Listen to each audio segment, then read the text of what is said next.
حتما به دې په یاد وي چې کله دې په ژوند کې بدې ورځ راغلې غمونو او مشکلاتو راګیر کړی وي په هغې ورځ ستا په څنګ کې څوک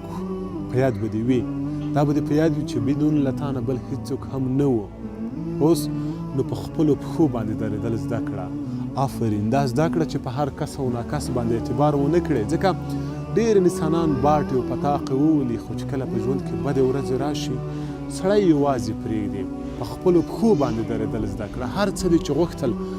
خپله ورته واړه واړه قدمونه واخله په همدې وخت کې مې یو شعر او یو متل پرې رایاد شو متل خو دا دی وایي چې د پردي زوی نه خپله لور ښه وي او شعر وایي چې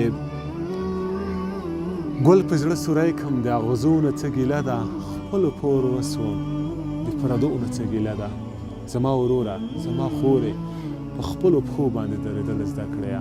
او په هر کار کې مو چې کله ورته واړه واړه قدمونه واخیستل په الله سبحانه وتعالی باندې توکل وکړئ انشاءالله چې یوه ورځ مو خپل هدف ته ورسیږئ د دې دنیا انسانان ټول به نه یادوم خو اکثره یې زه ښه زیات بې وفا دي السلام علیکم